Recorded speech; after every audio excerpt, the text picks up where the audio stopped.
Welcome back to the deep dive. Yeah. Today we are wrestling with a really complex stack of sources, A very complex stack. and they all address this ultimate paradox. Yeah.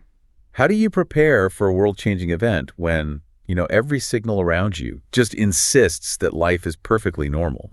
So we're pulling insights from deep within foundational texts, focusing on wisdom, urgency, and this idea of sudden transformative change. Right. Our mission here is to take these jarring specific analogies, we're talking floods and fire, and distill them into a single sharp insight about living with true readiness. And that readiness starts with a really specific kind of awareness, doesn't it? It does. Let's start with the central directive that I think anchors all of this urgency. We have this powerful, succinct line from Psalm 90.12. Teach us to number our days aright, that we may gain wisdom of heart. Exactly. It sets up this idea that intentionality managing your time with awareness is the direct path to wisdom. And what's essential here is that the command isn't just about being aware of your own mortality. It's part of it, but it's deeper. The sources are demanding that this awareness has to translate into a wisdom of heart. Right. The goal is making sure those days are lived intentionally with a heart that's already sort of detached from worldly consumption. This verse is the prescription.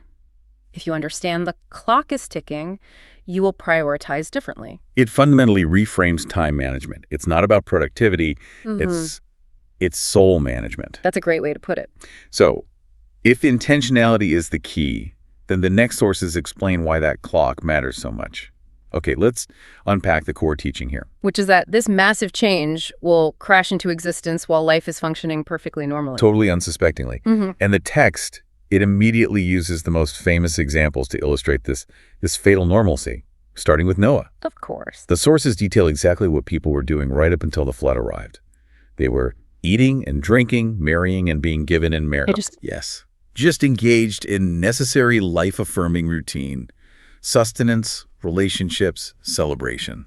And this goes on until the very instant Noah enters the ark, and then everything just stops. And the next example with Lot, it just doubles down on this. It really does. Because it's not just about relationships and food obscuring the danger, it's also economic life. The people in Sodom were eating and drinking, buying and selling, planting and building. Think about that in modern terms. I mean, they were setting up mortgages, planning retirement portfolios, starting construction projects, investing in agriculture. All very long-term planning. Exactly. Life in all its consuming long-term forms was utterly normal. But the destruction came the very day Lot stepped out of the city. So what's so fascinating here is the psychological mechanism being described. Right. The routine is the perfect shield against urgency. A shield. The sources highlight that the sheer absorbing nature of ordinary life, the necessity of work, of commerce, daily provision, all of it acts to completely obscure any hint of the catastrophe. Right up until the absolute last second.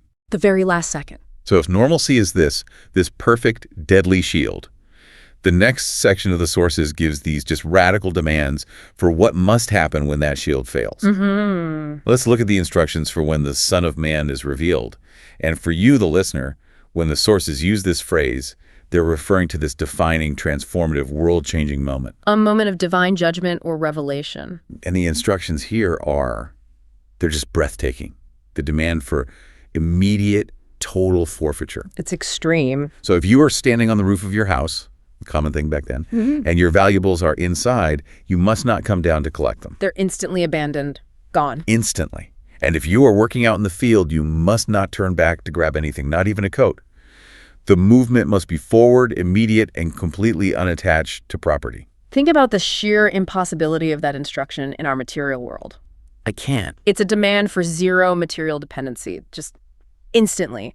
And this radical detachment is cemented by the ultimate warning. Remember Lot's wife. Exactly. She serves as the definitive example of the penalty for hesitation. She didn't even turn back to get property. She just looked back. At a glance. Presumably out of emotional attachment, maybe regret for the life she was leaving. But the text frames looking back, prioritizing the past or the physical as a fatal choice. It's a warning against emotional inertia. Which leads right to the core philosophical paradox that defines all this preparedness. The text teaches, whoever tries to preserve his life will lose it, and whoever loses his life we'll save it. And this isn't just a footnote. No, it's the philosophical core of the entire command. That paradox is so critical because it forces you, the listener, to question your entire structure of security. Everything you rely on. Everything. If you are focused entirely on physical self-preservation, on protecting your assets, ensuring your survival plan, guaranteeing your earthly future, you are, according to these sources, actively sabotaging your salvation. So, true readiness means adopting a mindset where physical security plans are held loosely. You have to acknowledge their ultimate futility in the face of this sudden change. Which makes the separation scenarios that follow even more intense. It does. The text transitions from this general urgency to describing a selection that slices right through the middle of the most intimate, shared human activities. The illustrations are so immediate. They really are. They describe two people in one bed, one will be taken, the other left. Two women grinding grain together, one taken, one left. Two men working in a field, same thing, one taken, one left. It's an instant separation that cuts directly through partnerships, labor, domestic life, everything. And this, of course, raises the immediate burning question from the disciples who first heard this. Right. They ask, where, Lord? They want to know the location, the geographical context of this gathering or this judgment. They want a place. And the reply they get is maybe the most cryptic and debated line in this entire passage. I would say so. Where the corpse is, there the vultures will gather. Such a grim image. It's a profound shift in tone. I mean, up until now, we've heard about people being left or taken, which suggests separation, maybe salvation. Yeah, a sorting. But with the image of a corpse and gathering vultures, the context abruptly shifts to one of grim inevitability. It's not a geographic answer. It's not a destination. No, it's a statement about moral consequence.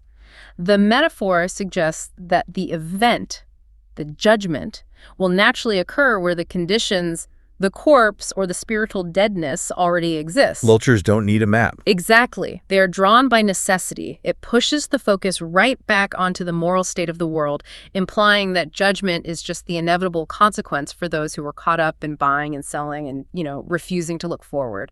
That is the ultimate synthesis, isn't it?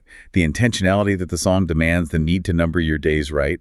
That's the antidote. It's the necessary antidote to the consuming normalcy of the world. The same normalcy that proved fatal in the days of Noah and Lot.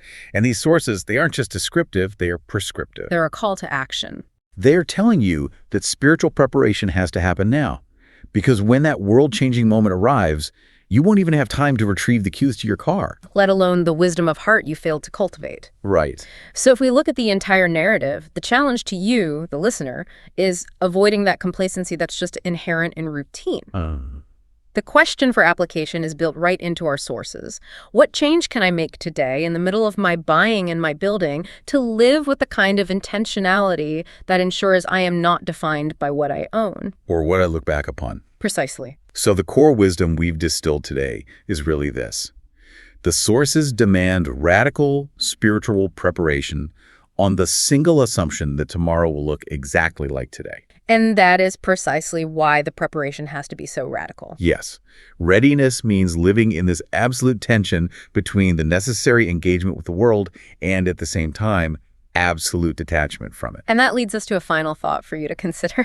Given these radical demands, how do you successfully plan for a long life? Which you must. You have to buy food and pay the rent, while simultaneously cultivating the absolute preparedness required to abandon everything in the next minute. That is the balance for you to mull over. It is. A deep and enduring tension.